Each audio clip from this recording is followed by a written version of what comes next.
आप सबका खैर मकदम करते हैं हम डीपीएल के कॉन्फ्रेंस हॉल में। आज यहाँ पे आपको बुलाने का मेन मकसद और मुद्दा ये है कि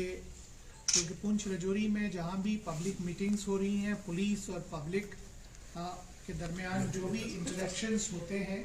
तो उसमें अक्सर एक बात सामने आके आती है, पब्लिक की तरफ से डिमांड रहती है कि ड्रग्स की जो लत है वो सोसाइटी में जवानों में बढ़ रही है, तो इसके खिलाफ जो है एक ज़बरदस्त मुहिम शुरू करने की ज़रूरत है। तो जिसको पुलिस ने बहुत सीरियसली लिया है और पूरा पुंछ और रजौरी दोनों ये जो बॉर्डर डिस्ट्रिक्ट्स हैं, इनमें काफ़ी ज़बरदस्त तरीके से एक मुहिम शुरू की। और इस मुहिम में पिछले 11 महीने में जो कारकर्दगी सामने आई है वो ये है कि 82 FIRs जो हैं वो दर्ज हो गए हैं इन दोनों अजला में। 35 जो है वो रजौरी में दर्ज हुए हैं और 47 जो है वो पुंछ में दर्ज हुए हैं, और जिसमें टोटल 97 अफराद जो है वो मुलविस पाए गए हैं जिनके खिलाफ कार्रवाई हो रही है। इसके अलावा तकरीबन 450 लोगों के खिलाफ प्रिवेंटिव, जो कि एडिक्ट्स हैं या स्ट्रीट लेवल के स्मॉल पैडलर्स थे, उनके खिलाफ उनकी हेल्थ और बाकी चीजों को देखते हुए जो प्रिवेंटिव एक्शन है वो भी तकरीबन 450 लोगों के खिलाफ दोनों डिस्ट्रिक्ट्स ने लिया है। पुंछ में 155 लोगों के खिलाफ ये एक्शन लिया गया है और रजौरी में 220 अफराद के खिलाफ ये एक्शन लिया गया है। और एक मजीद इम्पॉर्टेंट बात ये है कि हमारे पास प्रिवेंशन ऑफ इलिसिट ट्रैफिक इन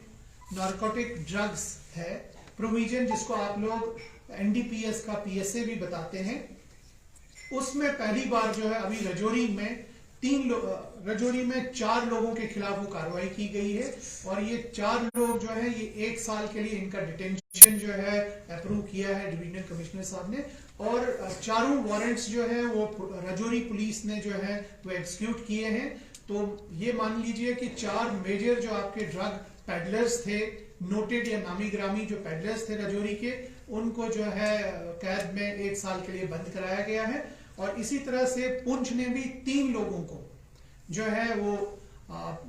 जिसको हम लोग PIT NDPS बोलते हैं, उसमें जो है नजरबंद कराया गया है, जिससे हमें उम्मीद है कि जब ये 7 जो हमारे मेन पैडलर्स थे इसमें पीर पंचाल रेंज में, RP रेंज में, वो 1 साल के लिए अंदर रहेंगे, तो हमें पूरी उम्मीद है कि इनके अंदर रहने से इनके जो बाकी ग्रोह में बाकी मेंबर्स हैं वो भी थोड़े डरेंगे कानून से, और इस ड्रग पेडलिंग में जो है काफी हद तक कमजोरी और कमी आएगी। और ये तभी मुमकिन हो पाया, चाहे हम लोगों ने 100 के करीब जो पेडलर्स पकड़े हैं या तकरीबन 450 लोगों को उनके खिलाफ कार्रवाई की है, ये सब कार्रवाई तभी अमल में ला पाए हम लोग कि जब पब्लिक का और आप सब लोगों का हमारे साथ सहयोग था। तो इसलिए आज की प्रेस कॉन्फ्रेंस में हम ये बताना चाहेंगे एक और बात कि एक तो पब्लिक हमें बिल्कुल बर वक्त इसके बारे में खबर दे और हम बिल्कुल 24 घंटे इस पे कार्रवाई करने के लिए तैयार हैं। और साथ ही साथ ये बताना चाहेंगे कि पुलिस एक्शंस के अलावा ड्रग को खत्म करने में मुझे लगता है कि पेरेंट्स का, स्कूल टीचर्स का और सोसाइटी का भी एक रोल बनता है, और एक इम्पॉर्टेंट रोल उनका भी है। तो मेरी आज आपके थ्रू उनसे भी गुजारिश होगी कि वो भी सामने आए और हमें इस तरह की पैडलर्स को आइडेंटिफाई करने में मदद करें, ताकि उनके खिलाफ सख्त से सख्त कानूनी कार्रवाई अमल में लाई जाए और इस खित्ता पीर पंचाल को जो है ड्रग से जो है मुक्त कराया जाए। Thank you sir. District administration और रजौरी पुलिस की तरफ से ड्रग डी एडिक्शन सेंटर खोला गया था, लेकिन वो प्रॉपर वर्किंग नहीं है। सर, उसकी वर्किंग के लिए पुलिस किस लेवल पर जो है आने वाले दिनों में काम करेगी? देखिए, पुलिस ने सिविक एक्शन प्रोग्राम के तहत पूरी जो जम्मू कश्मीर है उसके डिफरेंट इलाकों में ड्रग डी एडिक्शन सेंटर्स खोले हैं, सिर्फ पब्लिक को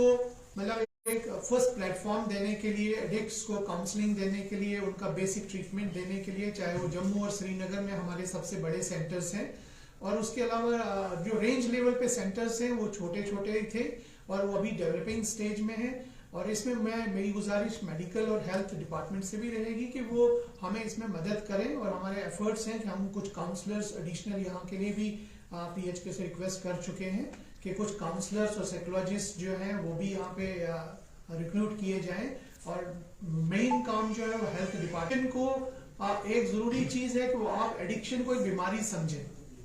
जो एडिक्ट है वो एक बीमार है। कोई भी सर दर्द है, किसी के किडनी प्रॉब्लम है, कोई लीवर प्रॉब्लम है, हार्ट प्रॉब्लम है, तो जैसे आप उसको एक बीमारी समझते हैं, तो मेरी गुजारिश सोसाइटी से ये भी है कि एडिक्शन को एक बीमारी समझ के उसके इलाज के लिए जाएं, इसको छुपाएं नहीं। प्रॉब्लम इसमें इसलिए ज्यादा बढ़ रही है कि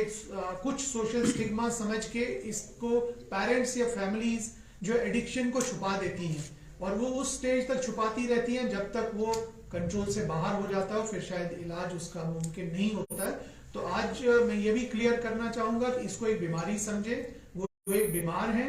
वो जहनी या नफ्सियाती बीमार उनको कहा जा सकता है, तो उनका इलाज इनिशियल स्टेज में बिल्कुल मुमकिन है, और वो प्रॉपरली रिकवर हो सकते हैं, रिहेबिलिटेट हो सकते हैं, अच्छी नॉर्मल लाइफ जी सकते हैं। लेकिन अगर आप इनको टोटली इग्नोर करेंगे और उनकी ये एडिक्शन जो है उसको छुपाएंगे, तो शायद फिर बहुत देर होगी और फिर उनके लिए वापसी का रास्ता शायद बंद हो गया होगा। तो इसलिए पेरेंट्स और सोसाइटी से गुजारिश है कि इस तरह के केसेस को हेल्थ और मेडिकल एजुकेशन जो भी हॉस्पिटल्स हैं या मुतलका सेंटर्स हैं उनके उसमें रजिस्टर जरूर कराएं, और जहां पुलिस की जरूरत है हम यहाँ से भी बहुत से केसेस जम्मू रेफर करते हैं, जो हमारी काउंसलिंग से या जो लगते हैं थोड़े सीरियस केसेस हैं, हम उनको यहाँ से जम्मू के लिए रेफर कर देते हैं, जहाँ बेटर स्टाफ और इक्विपमेंट्स हैं और बेटर ट्रीटमेंट प्लान्स हैं। तो वहां के लिए भी हमारे यहाँ जो लोकल काउंसलिंग सेंटर है उसके दरवाजे खुले हैं। तो you are welcome to help मतलब such people in Rajouri. Thank you.